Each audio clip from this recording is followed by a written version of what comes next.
thank you so much for doing this. It's my pleasure, Rich. And welcome back to British Columbia. It's great. Always great to be here. Yeah, so you're in a province here that has been the heart of the affordability crisis. Yeah. Housing is more expensive than it was 10 years ago. People are concerned about their public safety. Cost of living is hitting people hard here. Yeah.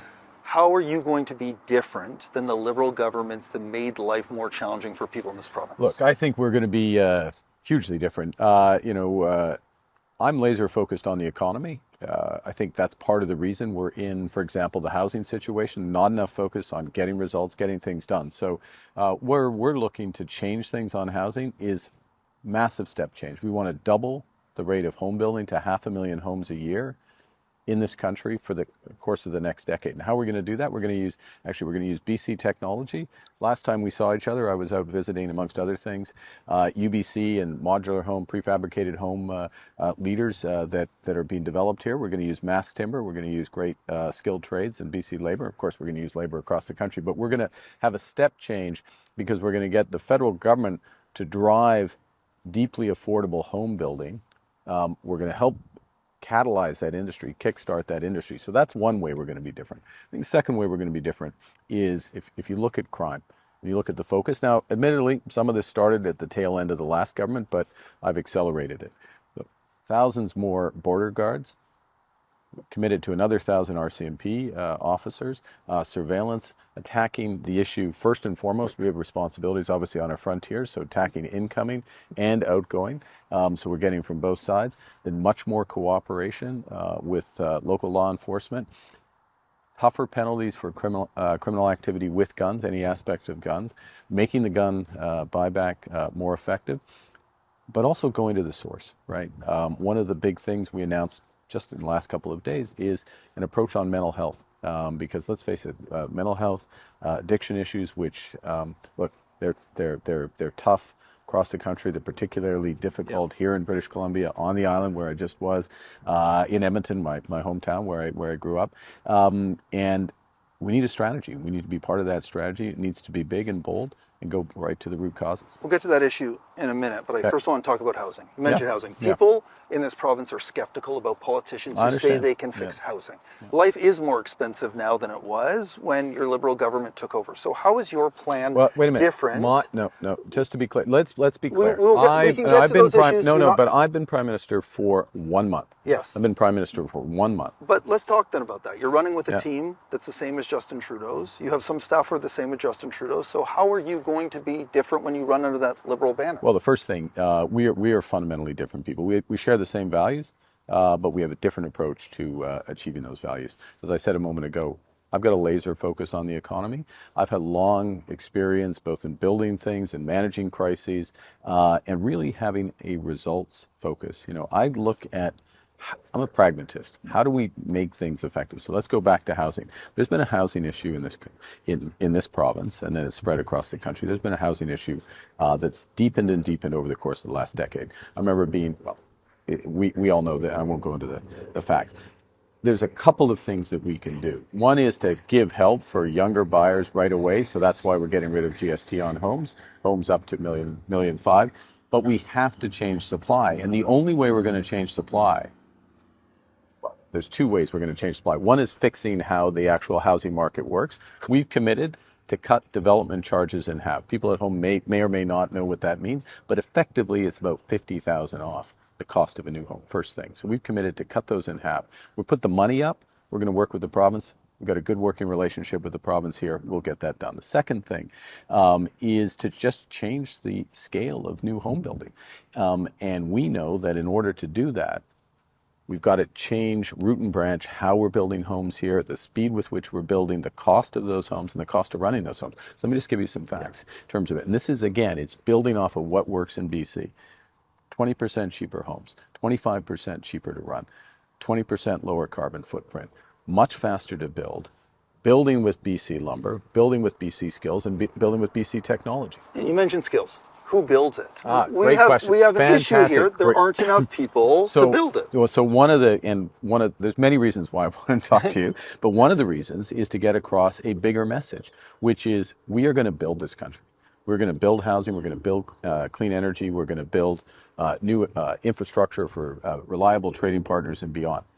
We are going to need not just hundreds of thousands of jobs in the skilled trades, hundreds of thousands of careers in the skilled trades. So what are we doing alongside this is we're going to pay for people's apprenticeships. We're going to pay But that's outright. a few years down the road, no? Hey, but you have to, if everything, Richard, is just in the moment, there are, these are big problems. We've got to have structural fixes to those big problems while we deal with the biggest problem, biggest challenge we have, which is get my geography right, just across that border and threatening to come over that border in terms of the economic threats from the U.S. So we're going to deal with that, but we're going to put in place measures that are going to build this country out of it, build this country strong.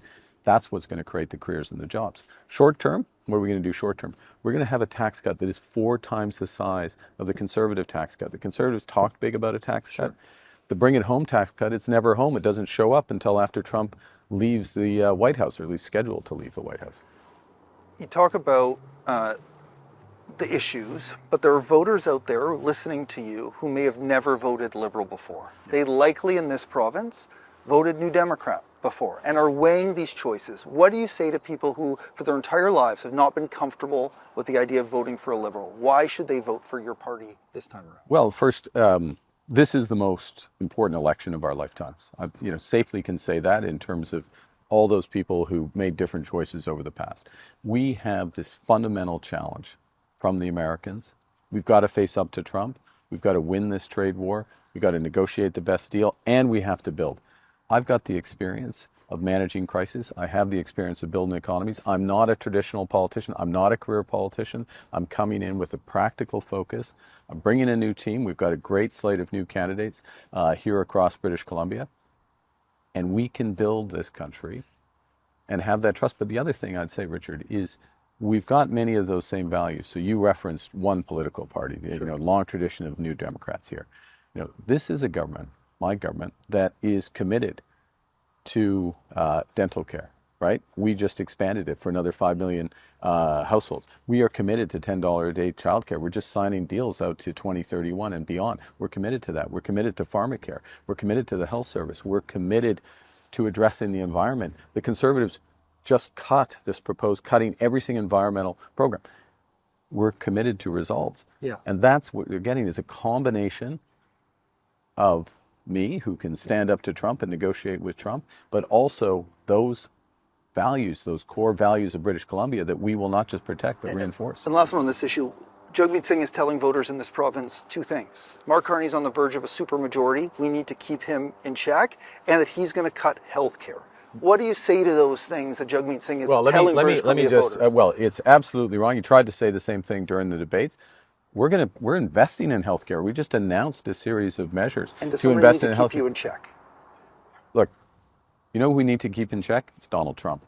We need to keep Donald Trump in check. We need a government that has a strong mandate to negotiate with Donald Trump, first and foremost, but also has a plan to build this country. And that includes building healthcare. Look, every single time I meet with Canadians, I reinforce my commitment to healthcare.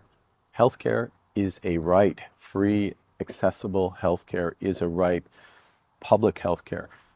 We're not doing a good enough job of this in this country. We have to reinforce it. That includes, and I know you want to move on, but that includes mental health. That includes female health. That includes the broad range of health. It includes addressing addiction issues, which, as we started, are so difficult in this province and searing for so many families. I know that from personal experience. Let's talk about that now. Okay. You mentioned mental health and addiction. There is not a person in this province, as you just described your own personal experience, that hasn't been affected by it. Nearly 7 people a day are dying in this province. There have been calls from the provincial government to make significant changes. They did some of them. Decriminalization, they scaled it back. Regulated drug supply, they scaled it back. Do you believe what has been happening in this province is working? And what would you do differently if you don't believe it's been working? Well, the first thing, I think we have to look at, again, I say focus on results, and the results are not there. It's not working. It's not working. And so then I take a step from that and say, well, what can the federal government do to help make it work? I'm not saying we have all the answers, but we can do a lot of things much better. Yes, it does, and I won't go over it again, but it does mean controlling our borders much better. We are putting major investment into that, from surveillance to personnel and others, to get that better. It means going after the gangs that are distributing opioids and others, the better. But it means, again, going to root causes, and some of the root causes, not all of them, but the housing challenge, the deeply affordable housing challenge. Look, let's just put it in raw numbers, and some of the, if I may, just some of the priorities. $10 billion for deeply affordable housing across this country. That is an enormous number. On top of that, $25 billion to help build this industry that's going to drive it. That's part of the solution. You know, $100 million over for youth health issues, mental health issues, addressing 100,000 youth, making that permanent, something we announced a couple of days ago. So going through and partnering where we need to, of course, with the provincial government and municipalities. There's also the issue around bail reform. The province asked the federal government to make changes to bail. Some were made for those repeat violent offenders. But we're still having an issue here in this province around chronic offenders when it comes to break-and-enters, comes to graffiti. It is leading to this combination of concerns about mental health and addictions coupled with health. So would your government consider changes that would change bail to keep those offenders? Or would you look at a system as well that could require people to go into treatment who are committing crimes that also have drug and mental health issues? We're proposing some changes on bail, or for example, reverse onus on bail. So in other words, for those who are using firearms. Right. And look, let me say that is an example. So you have to, you know, as opposed to being presumption of bail, it goes the opposite, that you wouldn't be a threat. There's more of that we put in place. But that goes to a core point in terms of safety in the community. You can't be tough on crime unless you're tough on guns. Okay, right. you know, but you have to, but well, you know, I'm Prime Minister of Canada, right? And the issues with firearms in this country are real. You know, we have we're in a situation where we have a leader of the opposition, Pierre Poilievre. He has voted against every single gun measure in his life, in his very long career in Parliament. Over 20 years, he's been a career politician for 20 years, and he's never seen a gun he didn't like. Let's talk about building, the traditional sense. Yeah. This province is full of incredible resources, from natural gas to mining to forestry. Critical minerals. How do you get that to market and at the same time balance out the environmental concerns people in this province have? BC is unique. There's an environmental consciousness at the same time people want to build. How do you meld those things together? When I was a kid, the ads we used to get when I was growing up in Alberta was super natural, British Columbia. That was the tagline. It's both. It's natural. It's also super. It's got these deep resources. So we have to do several things. One, in development, we got to cooperate with the provincial government. So we're struck a cooperation agreement with the BC government. We've got a great relationship with Premier Eby, at least early days, but working very effectively, so that we're going to rely on the province increasingly to make those environmental assessments and make those determinations. That will help speed things forward. Secondly, we have to accelerate the speed with which the federal government makes all of its necessary decisions. So my government is going to put together one project, one office, make the determinations within 2 years. But let's go to the environmental side. So we uniquely, well, relative to the Conservatives, we're keeping the carbon tax for large polluters. And we're going to use some of those proceeds to help Canadians, British Columbians, make climate smart choices. We're also, another big thing, and I made this announcement not far from where you live in Victoria a couple of weeks ago. We're going to accelerate this progress towards 30% preservation of our natural heritage. Another 10 national parks, another 15 urban parks that we're going to put in place, a series of measures around biodiversity, partnership with Indigenous peoples in order to caretake that land as well.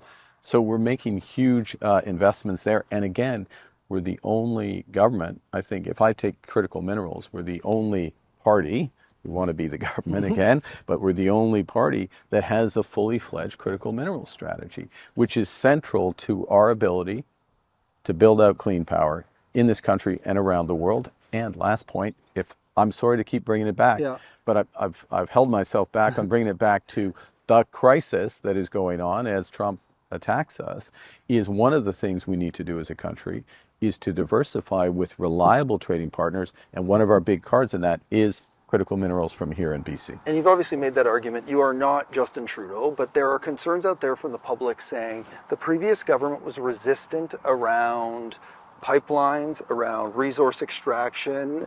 Yes, eventually the government bought the Trans Mountain Pipeline, but that took a lot of time. What do you say to people who are struggling with what the Liberal identity is on that issue of protecting the environment at the same time resource development? Yeah, so you've got to look at the big picture. I can understand the big picture.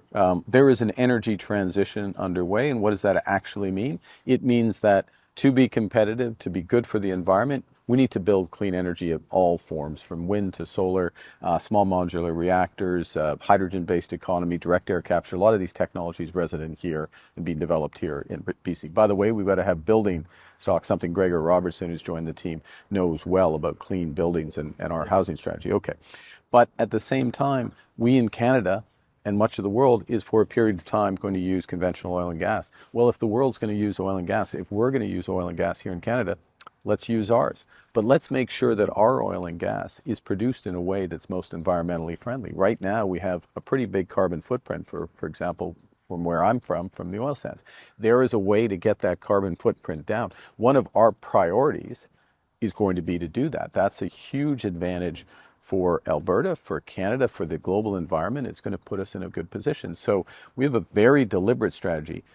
Last point, if I may, on terms of development, we get that Canada is a federation. We get that Indigenous peoples have a seat at the table. So we are working with the provinces, working with First Nation leaders, Indigenous leaders. I met with all of them in the first week. I got an accord of all the provinces and territories on this type of development. Look, I can't remember, I've been around this a long time. It's not very often you get complete agreement of First Ministers, let alone in I'm the not sure first. Danielle Smith would say you had full agreement, but... Well, she did. She agreed. She agreed on the energy corridors, the exact language. And so the issue You found something you two agreed on. We found something we agree on. Now, what we then need to do is to move from that agreement into implementation. And part of what's at stake here, again, standing up to Trump, but also standing up for British Columbia and our future, part of what we need to do is to decide, what do we want to build? How do we do that? And that is a process you do together. So the idea that somehow we would have, quote, unchecked power, that's not the way Canada works. You work with the province, you work with the NDP government here in the province, you work with Indigenous peoples. Let's finish here. Stanley Cup playoffs are underway. Oh dear. 5 Canadian teams are in it. You've made your choices you know where clear. I am. You know where I know where you stand on that. Yeah. Canucks aren't in it, so you don't have to feel like you need to say the Canucks. But who are you cheering for to win the Stanley Cup? Look, I mean, here's You're looking for votes everywhere. So no, there's a deep insight. I'm cheering for Canada to win the Stanley Cup. They're not in it though, and we deserve. Yeah, no, but look.